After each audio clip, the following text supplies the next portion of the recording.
kepada Bapak Kepala Sekolah yang sudah memberikan pembukaan dengan penguatan-penguatan tentang kesadaran manusia. Semoga kita semua bisa menjadi manusia yang memiliki kesadaran penuh gitu. Jadi mungkin di sini itu tadi maksudnya itu kesadaran itu timbul dari dirinya sendiri, bukan paksaan dari luar gitu. Nah, ini sangat berkaitan dengan apa yang akan saya sampaikan di sini, Bapak Ibu. Salam Bapak. Assalamualaikum warahmatullahi wabarakatuh. Waalaikumsalam warahmatullahi wabarakatuh. Ya, jadi di kesempatan ini saya akan melakukan diseminasi atau pengimbasan materi yang telah saya dapatkan di program guru penggerak gitu.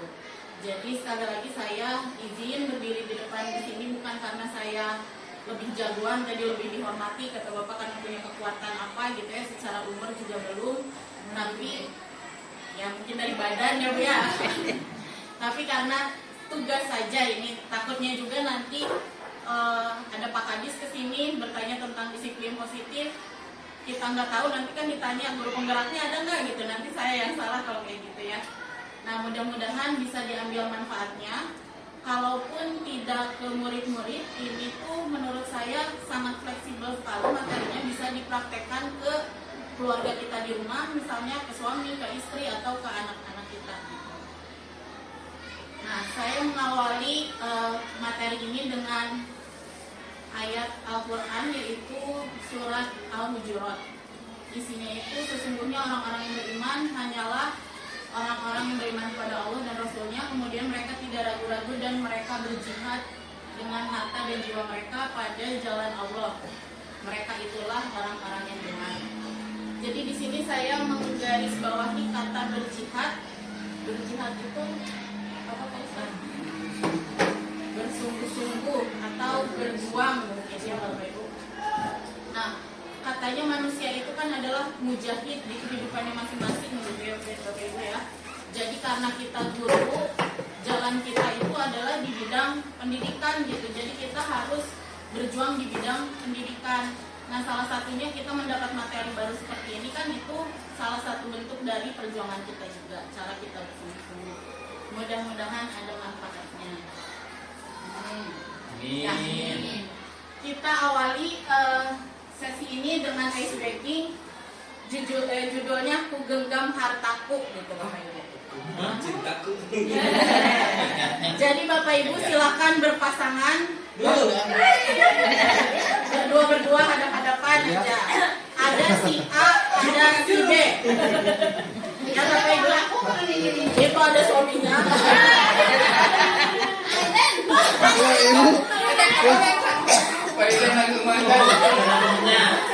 Enggak, ini tidak melibatkan percintaan teman-teman. Ada si A, ada si B di kelompoknya ya. Sudah menentukan AB-nya.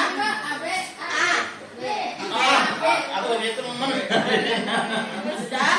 Si A tugasnya itu menggenggam tangannya, bukan menggenggam tangan temannya, menggenggam tangannya sendiri langsung ya. Dengarkan, A itu bayangkan di tangannya itu ada harta yang paling berharga yang tidak mau dibagiin ke siapapun, harus dijaga. Lalu B tugasnya adalah memaksa A untuk membuka tangannya. Mau dibujuk rayu, mau dibujuk halus gitu ya. Mau dimarahin, dipaksa, pokoknya saya berikan waktu 5 detik aja ya. 5 detik, dengarkan. 5 detik, B paksa A untuk membuka tangannya. Coba, bisa tidak? A harus mempertahankan tangannya.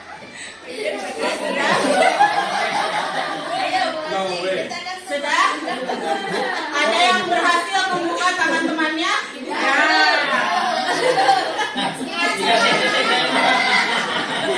ada? Baik, jadi dari ice breaking tadi kita bisa menyimpulkan ini. Sekeras apapun kita mengatur seseorang, orang yang dapat mengontrol secara penuh dirinya itu dirinya sendiri gitu. Jadi walaupun kita marahin si A tadi suruh buka nggak buka, mau aku bunuh nggak, mau gimana pun, itu kan yang punya kontrolnya si A nya sendiri yang kontrol tangannya. Nah itu juga yang berlaku Bapak Ibu. Walaupun kita marahin anak, kamu teh harus datang pagi atuh gitu. Walaupun sekeras apapun kita marah, yang punya kontrolnya adalah anak itu sendiri. Nah, kadang guru itu memiliki ilusi-ilusi gitu. Kita tuh berhalusinasi gitu. Kalau kita tuh bisa mengontrol murid. Padahal kan tadi ya kembali yang bisa mengontrol murid itu adalah dirinya sendiri. Kadang kita itu berilusi bahwa kritik atau membuat orang merasa bersalah itu bisa menguatkan karakternya. Kita juga berilusi bahwa orang dewasa, kita nih, guru-guru, punya hak untuk memaksa murid, padahal ternyata tidak begitu. Sama saya juga, saya itu suka merasa kalau saya marahin anak terus anaknya berubah, saya merasa oh karena saya nih, padahal kan itu anaknya aja yang mau berubah ya. Nah, perubahan itu biasanya dipengaruhi oleh 3 hal ini. Jadi yang mempengaruhi tindakan seseorang itu ada perasaan takut akan hukuman atau mendapat sesuatu yang menyakitkan, penghargaan atau mendapat sesuatu yang menyenangkan, atau yang ketiga itu keinginan untuk menjadi diri yang lebih baik. Sama kita juga ya dengan ke anak kayak tadi Bapak masalah kegiatan 5S gitu. Kadang kita tuh berdiri di sana tuh atas dasar apa seperti itu? Atas dasar takut ditegur kepala sekolah kah?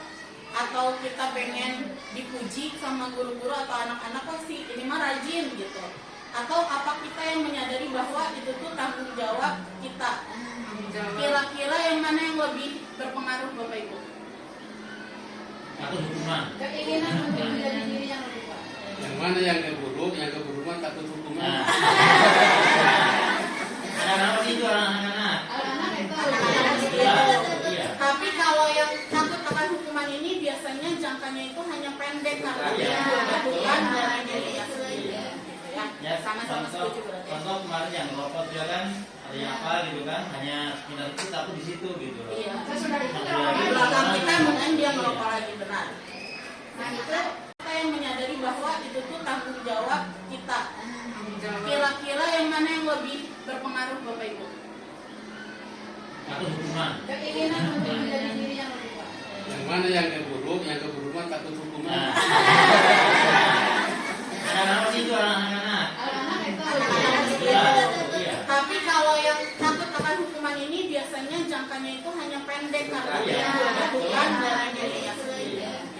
Ya, Sama-sama setuju berarti. contoh kemarin yang rokok dia kan ada yang apa gitu kan, hanya sekedar itu takut di situ gitu loh. Iya. Sesudah itu Di terlalu belakang kita mungkin dia merokok lagi benar.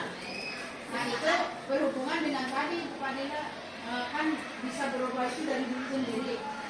Bukan berarti tidak meyakini akan ilmu yang disampaikan. Berarti ada kalimat boleh dong kita mengeluarkan percuma saya si paribasana selatakan kepok oge mere beja ka barudak dak teu kudu di diri sendiri anu sadarna Tidak ada yang sia-sia sekali gitu. Nanti kita belajar. Nah sekarang kita tentang disiplin dulu. Kan kemarin juga kita menginginkan murid-murid itu menjadi murid yang disiplin. Nah Bang ini pertanyaannya, Bang ini. apa yang ada di pikiran Bapak Ibu kalau mendengar kata disiplin? senang harus aja Oh, senang Bu. Disiplin. Disiplin itu biasanya kita berbuat apa? Patuh, taat. Anak yang nurut gitu ya, yang disiplin. Nah, disiplin itu sebenarnya awal katanya itu dari kata disipel. Disipel ini adalah murid-murid atau pengikutnya seorang ilmuwan namanya Socrates di zaman Yunani. Jadi kalau di zaman Yunani ini kan pengikut-pengikut itu tidak ada tuntutan harus belajar, tapi dianya sendiri yang ingin belajar gitu, menjadi pengikut seseorang. Miss itu bacaannya ilmuwan Socrates atau Socrates. Socrates. Oh, sebab dosen saya mah dulu kok Socrates bisa di Socrates bukan gitu. Ya. Ya, waktu saya kuliah gitu. Tapi nggak tahu kalau Nah, jadi dari pengertian kata ini kita bisa menyimpulkan kalau disiplin itu sebenarnya cara kita mengontrol diri dan bagaimana menguasai diri untuk memilih tindakan yang mengacu pada nilai-nilai yang kita hargai. Jadi timbulnya itu bukan dari luar tapi harus dari diri sendiri. Nah, bagaimana cara membuat murid disiplin? Pak, anu perlu Apakah dengan cara yang seperti ini, No. yang marah-marah gitu ya, capek. atau yang begini, Nah, yang Itu bisa dua-duanya, Miss. Bisa dua-duanya, betul. Iya. Dengan yang begini. Tadi kan kita itu disiplin itu mengontrol diri mengacu pada nilai-nilai yang kita hargai. Jadi diharapkan anak itu sudah ada nilai-nilai di dalam dirinya. Oh, disiplin itu baik, oh tanggung jawab itu baik. Nah, kita harus sebagai guru itu memasukkan nilai-nilai itu ke murid. Yang lebih efektif dengan cara yang bagaimana memberikan penilaian-penilaian itu. Kalau menurut yang saya pelajari begitu, menerapkan nilai-nilai yang harus dimiliki anak itu atau nilai kebajikan itu ya dengan pendekatan yang baik, bukan dengan marah-marah begitu ya. kolaborasi. Ya, kalau menurut saya kolaborasi bagaimana masalah itu adanya. Ya, nanti akan dibahas di nanti. Ini nilai kebajikan, jadi kita itu harus menanamkan nilai-nilai ini. Ada banyak kayak profil pelajar Pancasila juga itu termasuknya nilai kebajikan ya. Jadi anak itu harus tahu kalau dia harus peduli, dia harus terus terang, harus menjaga kebersihan, berkomitmen dan sebagainya. Nah, ini tugas guru memang berat ya. Kita harus menanamkan nilai-nilai ini pada anak-anak. Caranya gimana? Yang saya pelajari itu kemarin ya dengan kita menjadi tauladan atau kita menjadi contoh. Kita menjadi disiplin. Oh, anaknya tahu si bapak ini tuh disiplin.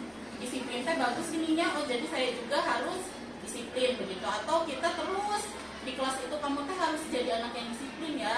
Disiplin teh kalau kamu disiplin bagaimana? Nah, itu memasuki nilai ke alam bawah sadar murid-murid. Itu mereka adalah cerminan diri. Betul. Kaiden konten itu mereka masih aku ngomong panjang.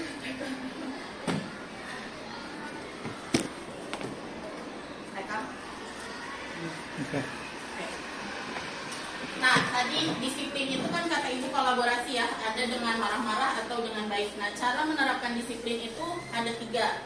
Ada yang disebutnya dengan hukuman, ada juga konsekuensi, lalu ada restitusi. Nah, istilah restitusi ini yang sedang sangat diagung-agungkan gitu lah ya di bidang pendidikan. Ya, kita harus mengadakan restitusi. Sekarang kita cari tahu dulu hukuman itu bagaimana. Hukuman itu modelnya itu paksaan.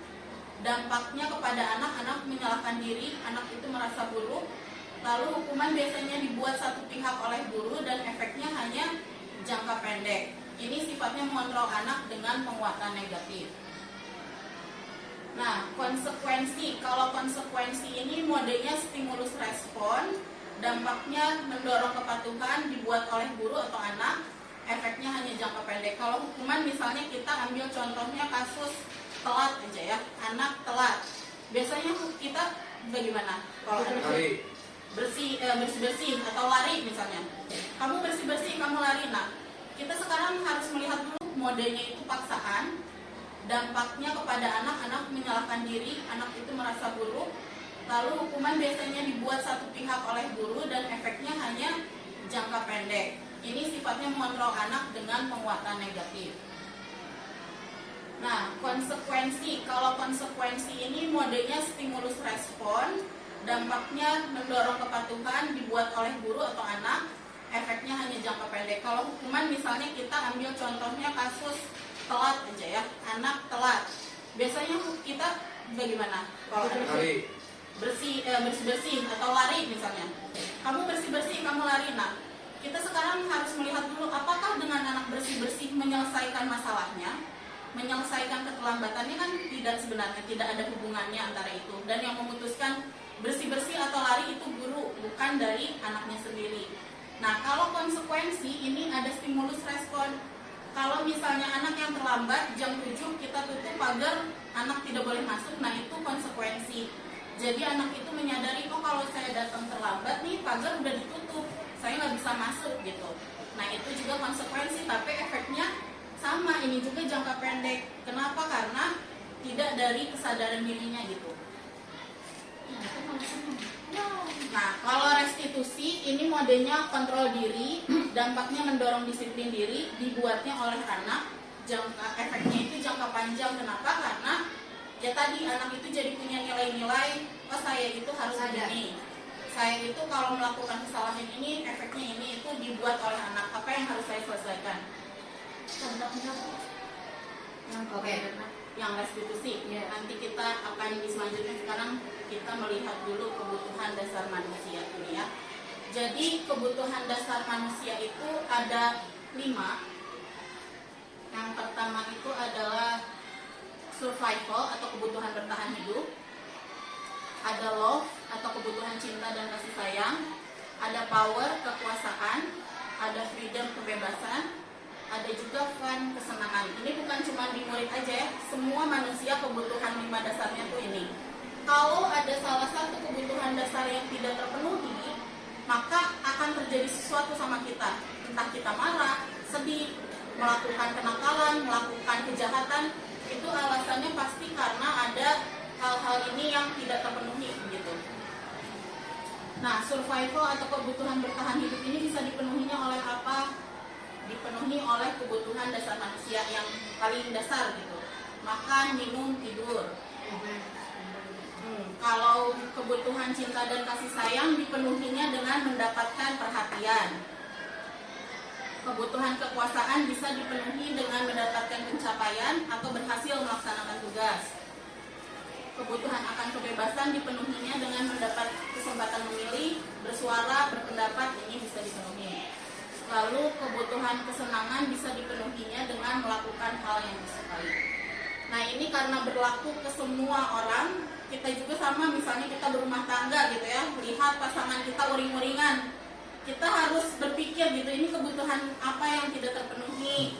Nah sebagai pasangan kan kita harus sama-sama saling melengkapi gitu. Jadi jangan si bapak mama marah wae gitu lah, jangan langsung menyimpulkan seperti itu. Jadi kita melihat dulu kebutuhan apa yang tidak terpenuhi. Nah ini juga sama kalau kita ke murid kita, si ini teh nakal wae, kira-kira apa ya alasannya?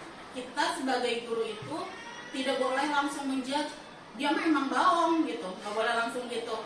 Kita harus paham apa nih kebutuhan yang tidak terpenuhi. Jangan sampai ternyata si anak ini teh kebutuhan cintanya yang kurang, tapi sama kita makin dimarahi kan makin menjauh anak itu ya. Udah mah anaknya butuh perhatian, sama kita dikelasin juga gitu makin menjauh. Jadi kita harus mencintai. Betul.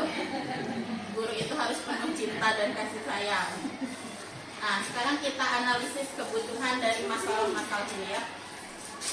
Miss Eka menerangkan materi di depan, tapi Yudi malah tidur-tiduran di kelas. Kira-kira kebutuhan apa yang tidak terpenuhi? Kebutuhan apa? Survival. Freedom, ini kebebasan. Jadi dia nggak peduli dia harus melakukan apa, tapi ya gimana aku pengen tidur gitu. Nah ini kebebasan memilih. Lalu ada juga seluruh anak berkumpul di lapangan untuk literasi, Torik bersembunyi di kelasnya sambil makan nasi kuning. Kebutuhan apa yang tidak terpenuhi? Survival. Survival atau kebutuhan bertahan hidup. Hidup. Lalu ini, Herna selalu mendekati guru dan melaporkan kenakalan-kenakalan yang dilakukan temannya. Hal ini menimbulkan perselisihan antara Herna dan teman-temannya. Ini kebutuhan apa? Ini power, kekuasaan. Jadi Herna itu ingin dapat diandalkan gitu ya, kebutuhan itu. Lalu rival menarik celana Rivian di lapangan dan tertawa terbahak-bahak, membuat Rivian merasa malu. Kebutuhan fun. Dan selalu mengeluarkan celutukan-celutukan aneh di kelas supaya diperhatikan teman-temannya. Jadi kebutuhan love. Ini kasus-kasusnya kasus nyata di sekolah kita gitu ya, supaya saya bisa relate gitu dengan Bapak Ibu ya, dapat direlasikan gitu. Karena ternyata kebutuhan-kebutuhan ini loh yang kurang dari anak-anak, dan solusinya mungkin bukan dengan teriakan-teriakan kita gitu. Sama saya juga susah sekali untuk mengontrol itu sebenarnya. Waktu kasus ini nih, rival narik celana Rivian, saya itu baru baca materi ini banget di sini. Terus saya ke kelas, di lapang ada merosotin gitu ya, gimana gak mau. Modenya itu paksaan, dampaknya kepada anak menyalahkan diri, anak itu merasa buruk. Lalu hukuman biasanya dibuat satu pihak oleh guru dan efeknya hanya jangka pendek. Ini sifatnya mengontrol anak dengan penguatan negatif. Nah, konsekuensi. Kalau konsekuensi ini modenya stimulus respon, dampaknya mendorong kepatuhan, dibuat oleh guru atau anak, efeknya hanya jangka pendek. Kalau hukuman misalnya kita ambil contohnya kasus telat aja ya, anak telat. Biasanya kita bagaimana? Kalau anak bersih atau lari misalnya, kamu bersih kamu lari. Nah, kita sekarang harus melihat dulu apakah dengan anak bersih menyelesaikan masalahnya, menyelesaikan keterlambatannya. Kan tidak, sebenarnya tidak ada hubungannya antara itu. Dan yang memutuskan bersih atau lari itu guru, bukan dari anaknya sendiri. Nah, kalau konsekuensi ini ada stimulus respon. Kalau misalnya anak yang terlambat jam 7 kita tutup pagar, anak tidak boleh masuk, nah itu konsekuensi. Jadi anak itu menyadari, oh kalau saya datang terlambat nih, pagar udah ditutup, saya nggak bisa masuk gitu. Nah itu juga konsekuensi, tapi efeknya sama, ini juga jangka pendek. Kenapa? Karena tidak dari kesadaran dirinya gitu. Nah kalau restitusi, ini modenya kontrol diri, dampaknya mendorong disiplin diri, dibuatnya oleh anak, efeknya itu jangka panjang. Kenapa? Karena ya tadi anak itu jadi punya nilai-nilai, oh saya itu harus begini, saya itu kalau melakukan kesalahan ini efeknya ini, itu dibuat oleh anak. Apa yang harus saya selesaikan? Contohnya yang restitusi ya. Nanti kita akan di selanjutnya, sekarang kita melihat dulu kebutuhan dasar manusia ini ya. Jadi kebutuhan dasar manusia itu ada 5.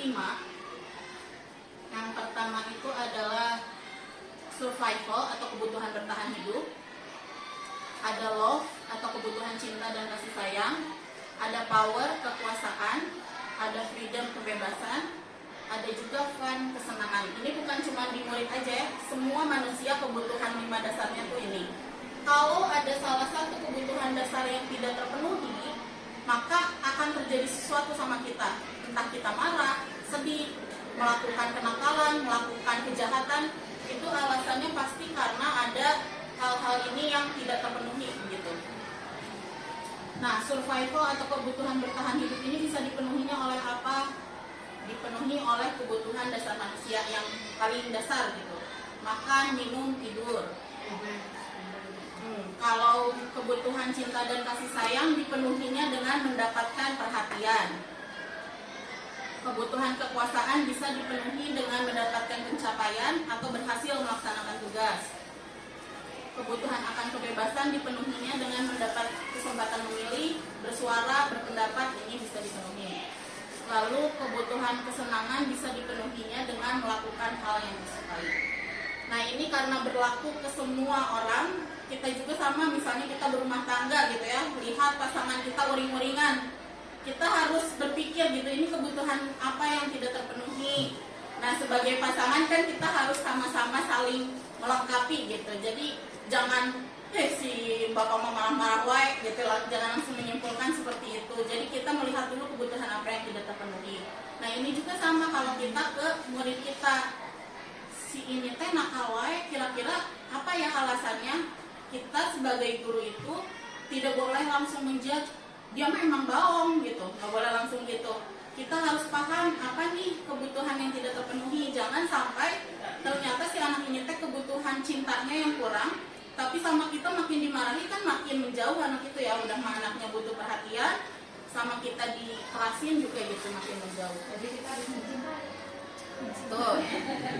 Guru itu harus penuh cinta dan kasih sayang. Nah, sekarang kita analisis kebutuhan dari masalah-masalah ini ya. Miss Eka menerangkan materi di depan, tapi Yudi malah tidur-tiduran di kelas. Kira-kira kebutuhan apa yang tidak terpenuhi? Kebutuhan apa? Survival. Freedom, ini kebebasan. Jadi dia nggak peduli dia harus melakukan apa, tapi ya gimana aku pengen tidur gitu. Nah ini kebebasan memilih. Lalu ada juga seluruh anak berkumpul di lapangan untuk literasi, Torik bersembunyi di kelasnya sambil makan nasi kuning. Kebutuhan apa yang tidak terpenuhi? Survival atau kebutuhan bertahan hidup.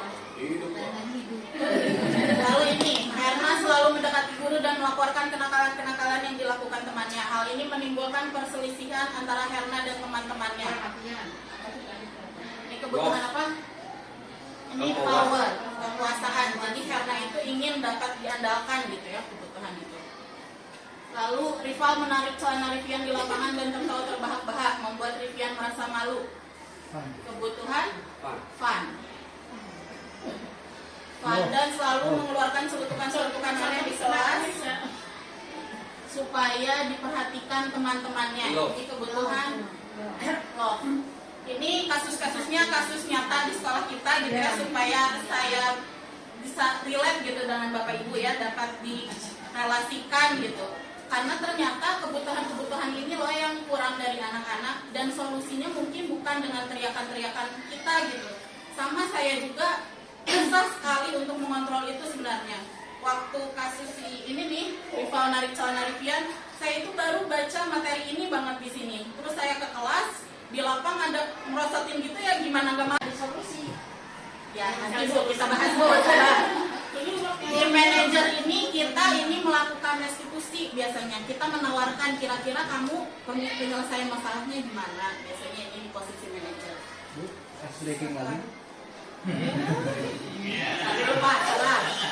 Nah sekarang ada yang seperti ini. Kalau ada ungkapan dari guru seperti ini, sudah jam berapa ini?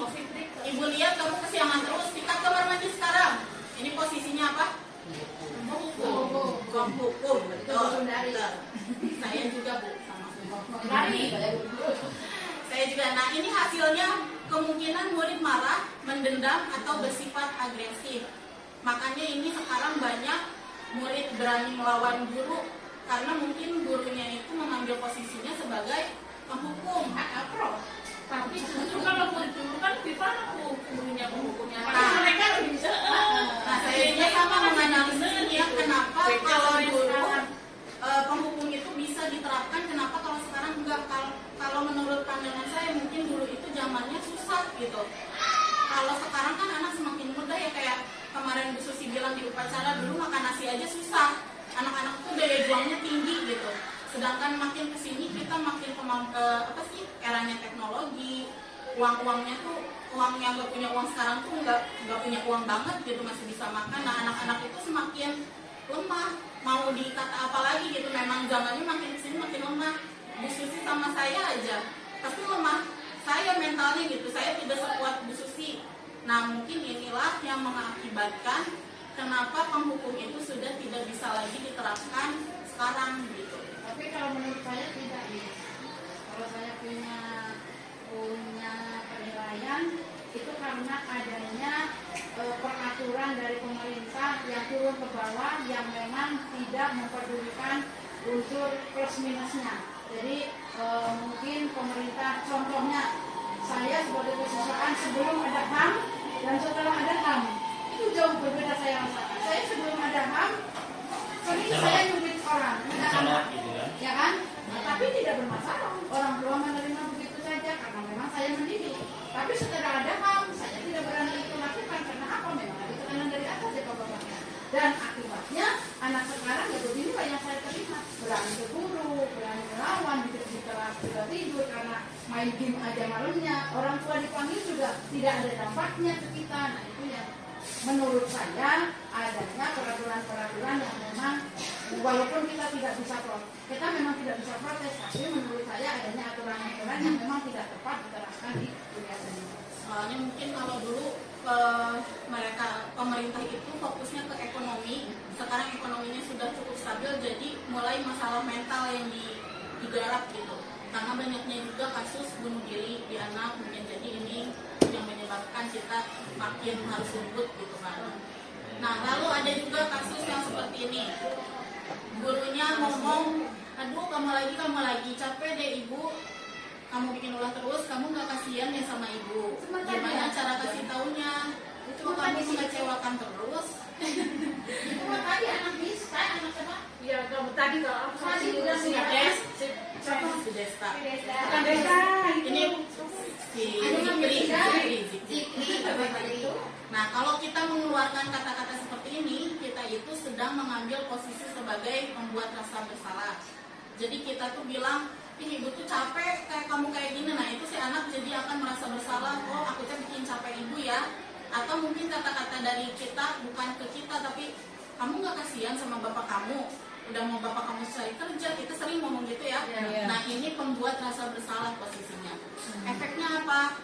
Murid akan merasa menjadi orang yang gagal dan tidak sanggup membahagiakan orang lain.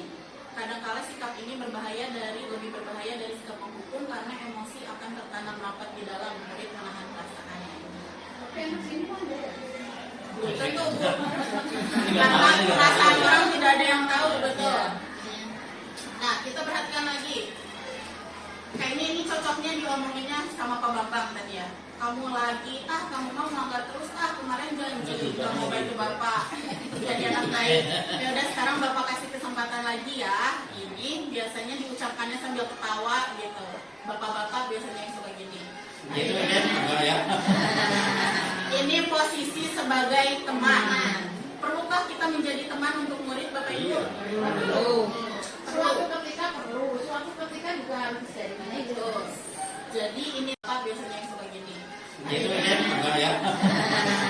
Ini posisi sebagai teman. Perlukah kita menjadi teman untuk murid Bapak Ibu? Suatu ketika perlu, suatu ketika juga harus dari mana itu. Jadi ini tuh ada efek negatif dan positifnya. Kayak tadi baru aja terjadi. Jessica kata Bu Saudari dia menghadap guru sambil makan.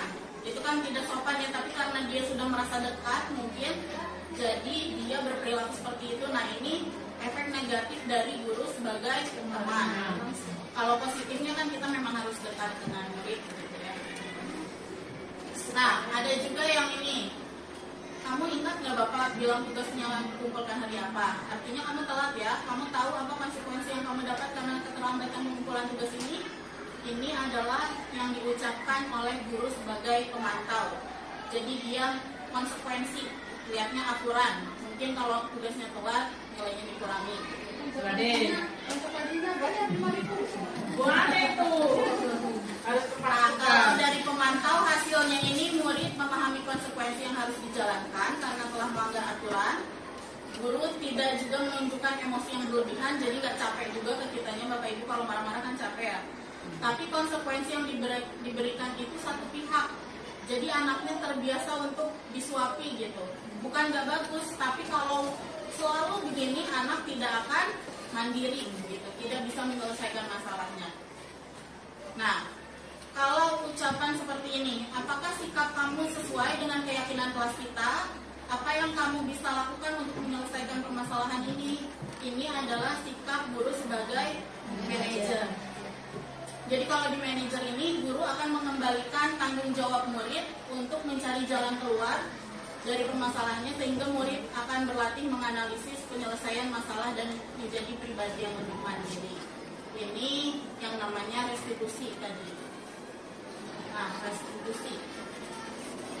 Restitusi itu sebenarnya apa ya? Restitusi itu upaya penerapan disiplin yang berfokus pada pemulihan dan tanggung jawab siswa dalam memperbaiki situasi.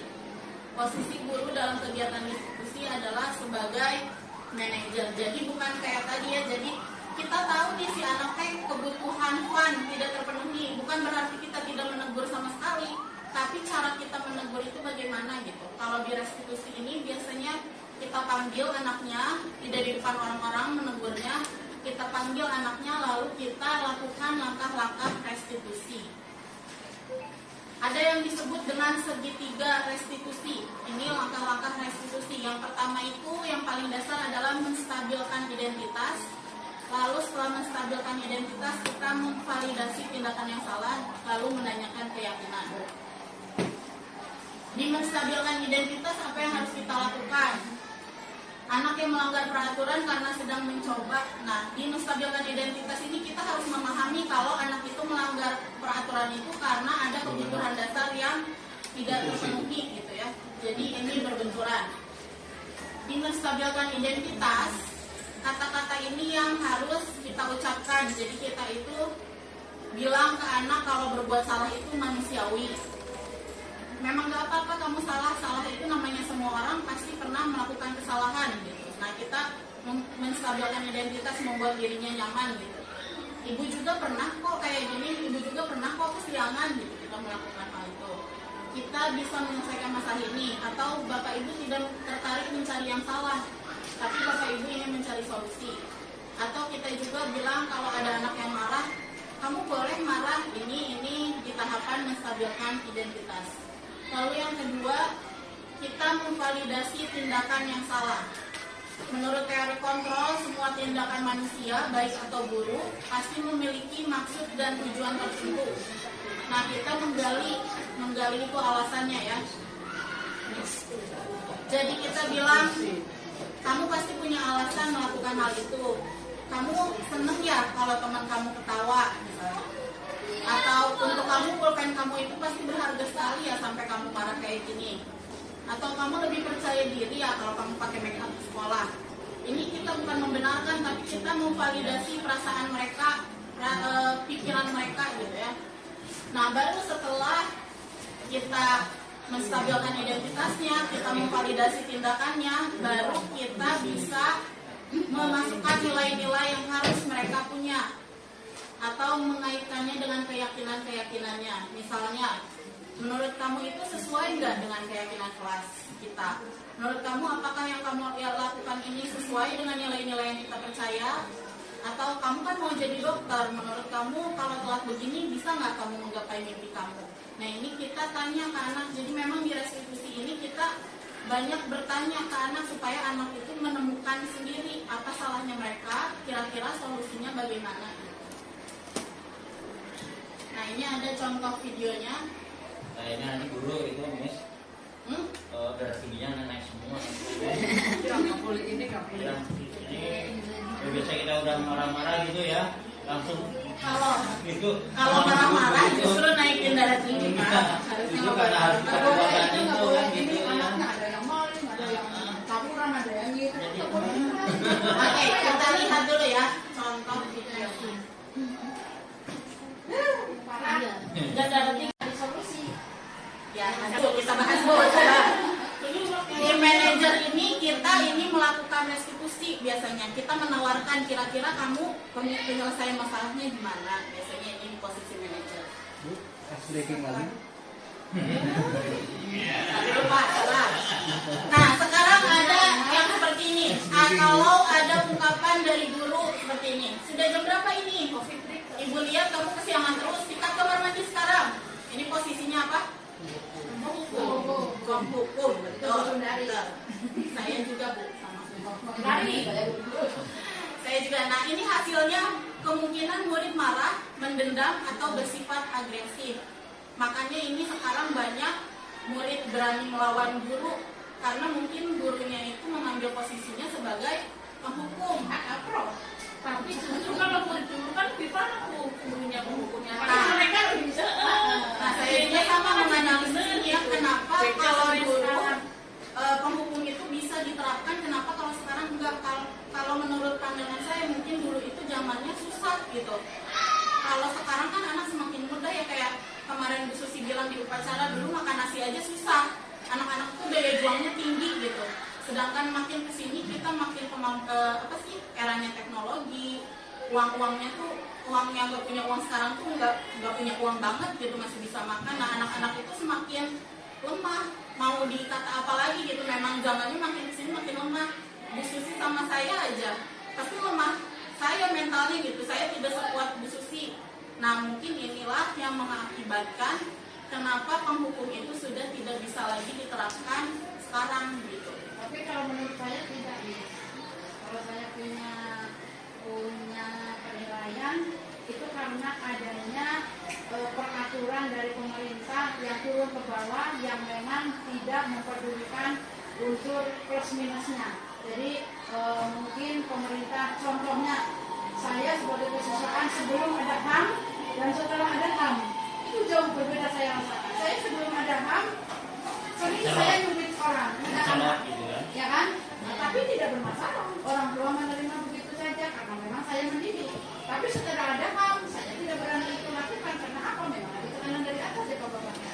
Dan akibatnya anak sekarang ya beginilah yang saya terima. Berani ke guru, berani melawan di kelas sudah tidur karena main game aja malamnya. Orang tua dipanggil juga tidak ada dampaknya ke kita. Nah itu yang menurut saya adanya peraturan-peraturan yang memang walaupun kita tidak bisa kita memang tidak bisa protes, tapi menurut saya adanya aturan-aturan yang memang tidak tepat diterapkan di dunia seni.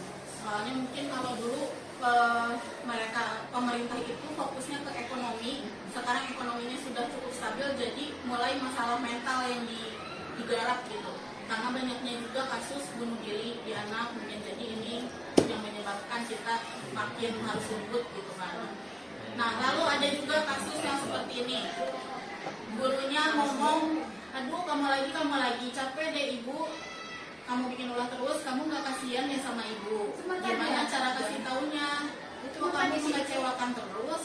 Itu kan tadi anak Miska, anak siapa? Iya, kamu tadi kalau aku Tadi kasih udah si siap. Des, Si Desta. Bukan desa Ini si Zikri. Nah kalau kita mengeluarkan kata-kata seperti ini, kita itu sedang mengambil posisi sebagai pembuat rasa bersalah. Jadi kita tuh bilang, ih ibu tuh capek kayak kamu kayak gini. Nah itu si anak jadi akan merasa bersalah, oh aku tuh bikin capek ibu ya. Atau mungkin kata-kata dari kita bukan ke kita, tapi kamu nggak kasihan sama bapak kamu, udah mau bapak kamu selesai kerja, kita sering ngomong gitu ya. Nah ini pembuat rasa bersalah posisinya. Efeknya apa? Murid akan merasa menjadi orang yang gagal dan tidak sanggup membahagiakan orang lain. Kadangkala sikap ini lebih berbahaya dari sikap menghukum karena emosi akan tertanam rapat di dalam murid menahan perasaannya. Oke, anak sini kan beda. Tentu Bu. Karena perasaan orang tidak ada yang tahu, betul. Nah kita perhatikan lagi. Kayaknya ini cocoknya diomonginnya sama Pak Bambang tadi ya. Kamu lagi, kamu mau melanggar terus, kemarin janji gak mau bantu Bapak jadi anak baik. Ya udah sekarang Bapak kasih kesempatan lagi ya. Ini biasanya diucapkannya sambil ketawa gitu. Bapak-bapak biasanya yang suka gini. Gitu kan, enggak ya? Ini posisi sebagai teman. Perlukah kita menjadi teman untuk murid Bapak Ibu? Suatu ketika perlu, suatu ketika juga harus dari mana itu. Terus. Jadi ini Bapak biasanya yang suka gini. Gitu kan, enggak ya? Ini posisi sebagai teman. Perlukah kita menjadi teman untuk murid Bapak Ibu? Suatu ketika perlu, suatu ketika juga harus dari mana itu. Terus. Jadi ini tuh ada efek negatif dan positifnya. Kayak tadi baru aja terjadi. Jessica kata Bu Saudari, dia menghadap guru sambil makan. Itu kan tidak sopan ya, tapi karena dia sudah merasa dekat mungkin, jadi dia berperilaku seperti itu. Nah ini efek negatif dari guru sebagai teman. Kalau positifnya kan kita memang harus dekat dengan murid gitu ya. Nah ada juga yang ini, kamu ingat nggak Bapak bilang tugasnya kumpulkan hari apa? Artinya kamu telat ya, kamu tahu apa konsekuensi yang kamu dapat karena keterlambatan pengumpulan tugas ini? Ini adalah yang diucapkan oleh guru sebagai pemantau. Jadi dia konsekuensi, lihatnya aturan. Mungkin kalau tugasnya telat, nilainya dikurangi. Konsekuensinya banyak 5.000. boleh tuh. Harus Nah, kalau dari pemantau hasilnya ini murid memahami konsekuensi yang harus dijalankan karena telah melanggar aturan. Guru tidak juga menunjukkan emosi yang berlebihan, jadi nggak capek juga ke kitanya Bapak Ibu kalau marah-marah kan capek ya. Tapi konsekuensi yang diberikan itu satu pihak. Jadi anaknya terbiasa untuk disuapi gitu. Bukan nggak bagus, tapi kalau selalu begini anak tidak akan mandiri gitu, tidak bisa menyelesaikan masalahnya. Nah, kalau ucapan seperti ini, apakah sikap kamu sesuai dengan keyakinan kelas kita? Apa yang kamu bisa lakukan untuk menyelesaikan permasalahan ini? Ini adalah sikap guru sebagai manajer. Jadi kalau di manajer ini, guru akan mengembalikan tanggung jawab murid untuk mencari jalan keluar dari permasalahannya, sehingga murid akan berlatih menganalisis penyelesaian masalah dan menjadi pribadi yang lebih mandiri. Ini yang namanya restitusi tadi. Nah, restitusi. Restitusi itu sebenarnya apa ya? Restitusi itu upaya penerapan disiplin yang berfokus pada pemulihan dan tanggung jawab siswa dalam memperbaiki situasi. Posisi guru dalam kegiatan restitusi adalah sebagai manajer. Jadi bukan kayak tadi ya, jadi kita tahu nih si anaknya kebutuhan fun tidak terpenuhi, bukan berarti kita tidak menegur sama sekali, tapi tapi cara kita menegur itu bagaimana gitu. Kalau di restitusi ini biasanya kita panggil anaknya, tidak di depan orang-orang menegurnya, kita panggil anaknya lalu kita lakukan langkah-langkah restitusi. Ada yang disebut dengan segitiga restitusi. Ini langkah-langkah restitusi. Yang pertama itu yang paling dasar adalah menstabilkan identitas. Lalu setelah menstabilkan identitas, kita memvalidasi tindakan yang salah, lalu menanyakan keyakinan. Di menstabilkan identitas, apa yang harus kita lakukan? Anak yang melanggar peraturan karena sedang mencoba. Nah, di menstabilkan identitas ini kita harus memahami kalau anak itu melanggar peraturan itu karena ada kebutuhan dasar yang tidak terpenuhi gitu ya. Jadi ini berbenturan. Di menstabilkan identitas, kata-kata ini yang harus kita ucapkan. Jadi kita itu bilang ke anak kalau berbuat salah itu manusiawi. Memang gak apa-apa kamu salah itu namanya semua orang pasti pernah melakukan kesalahan gitu. Nah kita menstabilkan identitas, membuat dirinya nyaman gitu.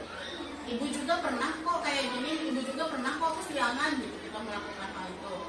Kita bisa menyelesaikan masalah ini. Atau bapak ibu tidak tertarik mencari yang salah, tapi bapak ibu ingin mencari solusi.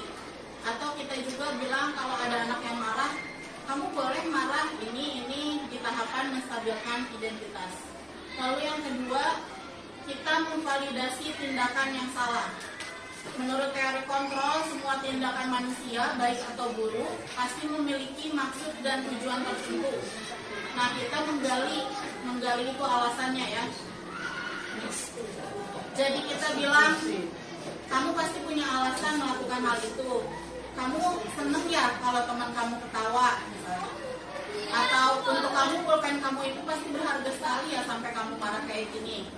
Atau kamu lebih percaya diri ya kalau kamu pakai make up di sekolah. Ini kita bukan membenarkan, tapi kita memvalidasi perasaan mereka, pikiran mereka gitu ya. Nah baru setelah kita menstabilkan identitasnya, kita memvalidasi tindakannya, baru kita bisa memasukkan nilai-nilai yang harus mereka punya atau mengaitkannya dengan keyakinan-keyakinannya. Misalnya, menurut kamu itu sesuai nggak dengan keyakinan kelas kita? Menurut kamu apakah yang kamu lakukan ini sesuai dengan nilai-nilai yang kita percaya? Atau kamu kan mau jadi dokter, menurut kamu kalau telat begini bisa nggak kamu menggapai mimpi kamu? Nah ini kita tanya ke anak. Jadi memang di restitusi ini kita banyak bertanya ke anak supaya anak itu menemukan sendiri apa salahnya mereka, kira-kira solusinya bagaimana. Nah ini ada contoh videonya. Kayaknya nanti guru itu Miss darah tingginya naik semua. Ini nggak boleh. Ini biasa kita udah marah-marah gitu ya, langsung gitu. Kalau marah-marah justru naikin darah tinggi kan. Itu karena harus perbuatan itu kan gitu ya. Anaknya ada yang maling, ada yang taburan, ada yang gitu. Oke, kita lihat dulu ya contoh video. Dan darah tinggi. Assalamualaikum ibu gitu. Buatnya diri dulu Ya, ya. ya. Yo, ulang lagi. Berdialog ya Bapak Ibu ya, ada dialognya gitu ngobrol. Oh sebenarnya dia dialognya tuh saya.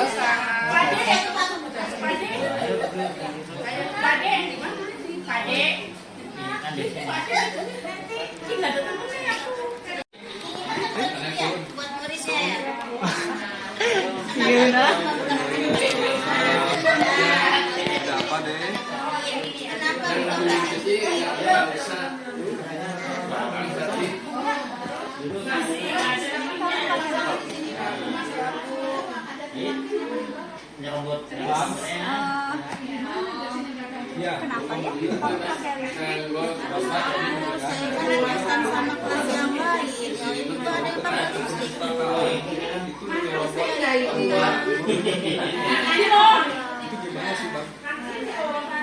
Apa itu baik nggak? Buat seperti itu Bang. Menurut Bang. Sesuatu apa? Saya tidak sebenarnya saya tidak pandai, saya memang sangat penting Pak. Misalnya saya itu karena saya sengaja, saya mau Assalamualaikum ayo. Kalau menyebut itu salah atau enggak? Reke.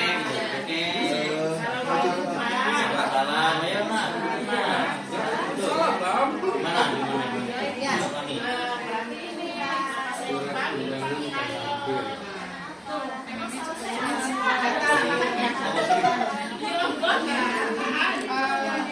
Bunga tahu di kantor sini ada masalah dengan apa? Ini saya mesti tetap nih datang sini. Oh iya, pakai anaknya ya. Sudah hari beberapa Oh ya, mana dulu deh.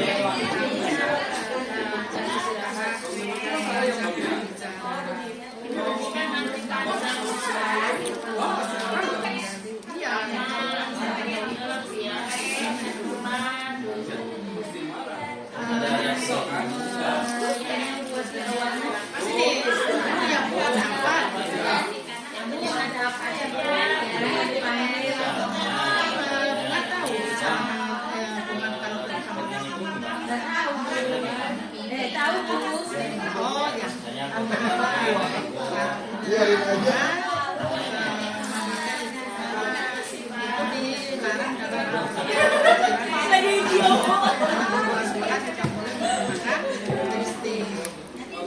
Itu yang mesti kan kemarin ada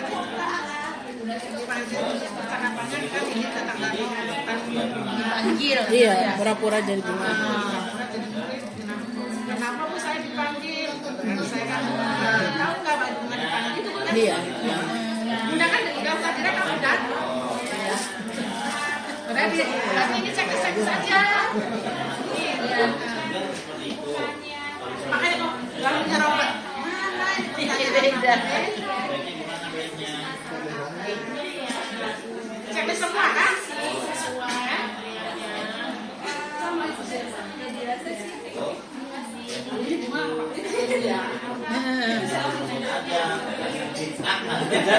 Sudah selesai. Oke, sudah selesai semuanya? Sudah selesai, Bapak Ibu? Sudah. Oke, saya mau mengundang kelompok yang paling menjiwai tadi berperannya. Yang ada guru bahasa Indonesianya ahli drama. Mangga ke depan Bu Kunci Pak Bambang.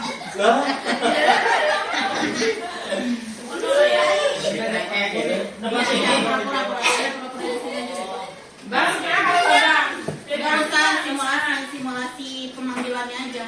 Kita sama-sama amati ya Bapak Ibu, kita lihat checklistnya apakah dipenuhi semuanya checklistnya. Ya. Dari mana nih? Oh Bu Puji, mulainya. Iya, jadi rekek masuk. Assalamualaikum. Salam, masuk. Silakan masuk duduk, silakan duduk. Nah. Maaf Pak, saya ada apa yang Pak dipanggil ke kantor Pak? Iya, tadi ada laporan. Kalau tadi gimana tadi di perpustakaan? Kejadian di perpustakaan itu Pak, tadi kan ngantri mengambil buku ya, terus karena lama panas ya udahlah jawab temennya ke depan. Nah, reaksi teman-teman Bang tadi gimana? Reaksinya? Ya teman-teman pada nyorakin Misalnya nanti Mbak waktu ngantri juga disuruh seperti itu, kira-kira gimana? Gimana reaksinya? Ya teman-teman pada nyorakin Misalnya nanti Mbak waktu ngantri juga disuruh seperti itu, kira-kira gimana? marah sih. Marah. Nah, itu dan bagaimana? Kalau diserobot marah, kalau nyerobot juga dimarahi. Ya. Bagaimana coba? Ya, Alangkah baiknya ya. Ya alangkah baiknya sih apa yang ngantri sesuai urutan. Tapi kan karena ini lama yang panjang pengen cepet. Nah, Terus berarti gimana Pak? kalau begitu, tadi kan dari ngantri ya. Iya Pak. Nah, kita budayakan ngantri di situ. Nanti kasihan ya sudah nanti lama, pada serobot. Nanti saja ya. Nanti lagi, jangan sampai nyopot lagi ya. Silakan nanti Bang, dan nanti aja. Nanti apa yang lagi ya. Makasih. Oke, tepuk tangan. Coba kita sama-sama analisis dari panduan observasinya ya. Apakah Pak Bambang sebagai guru membuka percakapan dengan Rama? Ya, bagus. Apakah menggali cerita dari sudut pandang murid? Ya. Tadi nanya mengenai kejadian apa. Jadi kita sebagai guru itu Bapak Ibu memposisikan kita itu tidak tahu aja gitu. Walaupun kita tahu, kita tanya versi anaknya bagaimana. Apakah Pak Bambang menggali alasan murid untuk melakukan tindakan tersebut? Iya. Nanya ya. Tadi kemana? Ya. Apakah Pak Bambang melakukan ungkapan-ungkapan untuk menstabilkan identitas? Tidak ya? Kalau menstabilkan identitas itu biasanya kita emang suka pengen nyerobot sih kalau lagi ngantri, biasanya bisa mengucapkan ucapan-ucapan seperti itu gitu ya. Jadi mewajarkan gitu. Lalu apakah Pak Bambang memvalidasi tindakan yang salah? Tadi ada ungkapan ya emang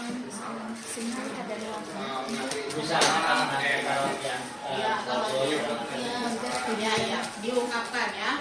Apakah Pak Bambang menanyakan keyakinan? Iya. Kenapa menurut kamu bagaimana harusnya gitu ya? Nah, apakah Pak Bambang menawarkan anaknya untuk mengungkapkan restitusi? Ya, kira-kira solusi dari uji apa kalau seperti itu. Nah, itu harus keluar dari anak ya. Jangan kita sebagai guru yang bilang kamu tuh harus ngantri, nggak boleh gitu. Menurut kamu baiknya gimana? Satu lagi, menggali tindakan restitusi yang diusulkan. Jadi benar ya, kalau ngantri lagi, nanti kalau ada antrian lagi, Bapak mau lihat kamu nih, benar nggak kamu ngantri? Gitu. Jadi kita melakukan tindak lanjutnya seperti apa gitu. Susah ya Bapak Ibu? Perlu kesabaran dan kontrol diri yang penuh gitu untuk melakukan ini. Kamu nakal sih. Nah, kayaknya langsung gitu ya, pengen cepet kok kamu nggak ngantri gitu. Gitu, tapi ya kita belajar lah ya. Kita tahu ada teori yang baiknya katanya begini. Kita belajar. Kita gerakor misalnya. Nah, untuk melakukan restitusi ini, Bapak Ibu sebaiknya punya keyakinan kelas. Jadi sama-sama merumuskan keyakinan kelas. Keyakinan kelas ini kalau bisa nanti kalau semua kelas sudah punya keyakinan kelas, kita menyatukannya menjadi keyakinan sekolah. Karena ternyata sekarang udah nggak musim lagi kata-kata tata tertib gitu. Peraturan sekolah katanya udah nggak boleh menggunakan kata itu. Tapi sekarang jadi keyakinan sekolah. Jadi kalau misalnya nanti Bapak Ibu di MGMP bilang, kok anak teh nggak sesuai tata tertib gitu. Kalau ada orang-orang yang sudah mempelajari ini, pasti mereka tuh emang udah nggak boleh tata tertib sekarang mah harusnya adanya keyakinan sekolah istilahnya. Tapi isinya sama kan Bu? Nah isinya sama apa enggak kita lihat ya. Keyakinan kelas itu adalah kesepakatan yang dibuat oleh murid berdasarkan nilai-nilai yang dipercayainya. Jadi ini datangnya dari murid. Kalau tata tertib mah kan kita yang membuat, sekolah yang membuatnya. Kalau keyakinan mah datangnya dari murid-murid sendiri. Caranya gimana? Yang pertama, kita mengajak anak untuk berdiskusi. Pertama, menuliskan suasana kelas yang diimpikan, lalu menuliskan peraturan atau cara untuk mencapai hal yang ingin diimpikan itu, lalu mengubah kalimat peraturan ini menjadi kalimat positif, lalu mengkerucutkan kalimat positif ini menjadi nilai kebajikan, lalu deklarasi keyakinan kelas. Contoh ya, harusnya simulasi lagi tapi lama ya. Contoh ya, harusnya simulasi lagi tapi lama ya, udah aja kita langsung ya. Misalnya, siang mesti mau istirahat. Kelas seperti apa yang diimpikan. Nah kita nanya ke anak-anak nih, coba kamu tulis, kamu tuh pengen kelas yang kayak gimana sih ke anak-anak. Nanti biasanya anak tuh nulis kelas yang bersih, murid-murid yang kompak, atau tidak ada pembulian, biasanya kayak gitu. Saya sudah menerapkan ini di kelas 7A, kemarin saya praktek. Bisa kok anak-anak diarahkan untuk ini gitu ya. Kita sebagai gurunya mengarahkan untuk membuat keyakinan kelas, bisa. Mereka saya tanya, what is your dream class? Apa kelas yang kamu impikan gitu? Bisa mereka menuliskan kelas yang bersih, tidak ada yang bully, teman-temannya baik, mereka menuliskan seperti itu. Nah, setelah itu saya beri pertanyaan ke anak-anak, coba kalau emang ini yang kamu mimpikan, cara menggapainya bagaimana? Apa yang harus kamu lakukan untuk mencapai kelas tersebut, kelas impian tersebut? Nah, nanti si anak itu ada yang misalnya kan tadi ingin kelas yang bersih, mereka menjawab tidak boleh membuang sampah sembarangan. Atau kalau ingin murid-murid yang kompak, mereka caranya itu jangan berantem, tidak berantem dan membuli. Mereka menuliskan ini.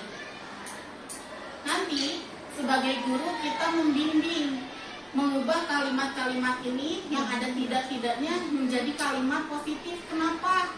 Susah memang begini, tapi ada teori psikologi, semakin kita dibilang tidak dan jangan, semakin kita melakukan hal tersebut. Makanya sampai iklan-iklan di pinggir jalan, jangan tengok kanan, ada yang menarik gitu ya. Kita karena ada jangan, emang ada apa sih gitu kan. Itu teori psikologis, betul. Nah, hal ini juga yang harus kita terapkan di kelas gitu. Kita mengubah kata tidak ini menjadi kalimat positif. Tadi tidak membuang sampah sembarangan, kita ubah menjadi membuang sampah pada tempatnya. Tidak membuli, kita ubah menjadi berteman dengan baik dan rukun gitu. Nah, ini kita mengarahkan di sini karena agak susah ya. Kalau tidak mencoret dinding, itu gimana? Tidak mencoret dinding, menjaga barang milik sekolah gitu. Jadi kita harus cari cara lah supaya si tidak-tidak ini jangan muncul gitu. Nah, nanti si kalimat-kalimat positif ini kita kerucutkan menjadi nilai-nilai kebajikan. Misalnya membuang sampah pada tempatnya, berarti kan ini nilai kebersihan yang ingin kita miliki. Jadi kita tulisnya kebersihan atau tanggung jawab sama sampahnya misalkan ya. Berteman dengan baik dan rukun, kita nulisnya jadi kedamaian atau saling menghargai. Nah, keyakinan kelas ini itu munculnya cuma nilai-nilai seperti ini, jadi tidak terlalu panjang dan jangan terlalu banyak supaya semua ini tahu keyakinan kelasnya apa aja gitu.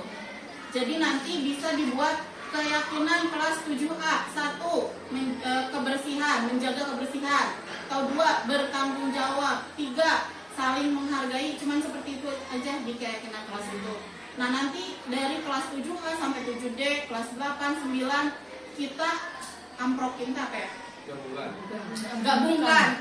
Kita gabungkan semua keyakinan kelasnya, lalu kita kerucutkan menjadi satu keyakinan sekolah. Mungkin nanti suatu saat lah ya bisa kita punya keyakinan sekolah. Jadi yang dipajang di depan itu bukan tata tertib atau peraturan sekolah, tapi keyakinan sekolah itu yang harusnya ada. Jadi mungkin bisa nanti Bapak Ibu terapkan sebagai wali kelasnya ke kelasnya masing-masing untuk melakukan pembuatan keyakinan kelas ini ya. Nah, saya akhiri sesi desiminasi ini dengan gambar berikut. Ini itu bukan bahasa Thailand ya. Ini aksara Sunda. Bapak guru bahasa Sunda bisa membaca, Bapak? Ini aksara Sunda ini. Itu tuh. Apa Pak? Air setitik bisa membuat satu Cikaracak yang batu. Ini benar-benar guru matematika aja nggak bisa baca. Ini guru bahasa Sunda, jadi tahu ya. Ini itu aksara Sunda bacaannya Cikaracak Ninggang Batu laun-laun jadi lego. Ini mah bahasa Jawa, ada tulisan Jawa. Ada. Aksara Sunda Suka ada bener sekarang. Aksara Padang ada nggak Bu Susi? Aksara Sunda Tadi air setitik kali saya gitu. Beda ya. Kalau untuk yang orang non Sunda nih artinya Cikaracak Ninggang Batu laun-laun jadi lego apa Pak Jenny? Air produksi gitu ya. Saat Betul. akan berubah. Iya. Batu aja yang keras kalau terusan pasti bisa jadi legok gitu, jadi cekung, berlubang. Apalagi hati manusia, betul Bapak Ibu? Betul. Murid-murid kita ini hati manusia yang tidak sekeras batu. Jadi pasti kalau kita sabar, tadi kan kata Bapak Kepala Sekolah juga gitu ya, kita harus sabar, kita harus terus berusaha gitu, pasti kita Optimis. ya betul, beroptimis, kita bisa mengubah murid-murid kita ini menjadi lebih baik. Sekian Bapak Ibu. Thank you. Terima kasih atas partisipasi aktifnya. Wassalamualaikum warahmatullahi wabarakatuh. Ditunggu nasi padang. Asik. asik dengan dalam Ada liburan yang maju, ada liburan Biden. Ini ada liburannya ya.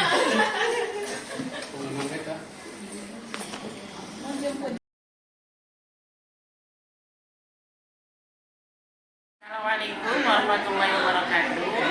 Saya Bu Janti Ningsih, guru Bahasa Indonesia di SMPN 3 Babakan Cikau. Saya akan menyampaikan pesan yang saya ikuti dalam kegiatan seminar pemateri oleh Ibu Fadila Istiqomah. Pesan kegiatan kemarin yaitu pemaparan Ibu Fadila sangat jelas dan dapat dipahami oleh Bapak Ibu guru. Dari apa yang disampaikan oleh Ibu Fadila dengan tema disiplin positif, harapan kami di SMP 3 Babakan Cikau bisa mengaplikasikannya, terutama kepada siswa di kelas, bagaimana Bapak Ibu guru menghadapi siswa dalam proses pembelajaran. Sekian dari saya, mohon maaf dan terima kasih. Wassalamualaikum warahmatullahi wabarakatuh.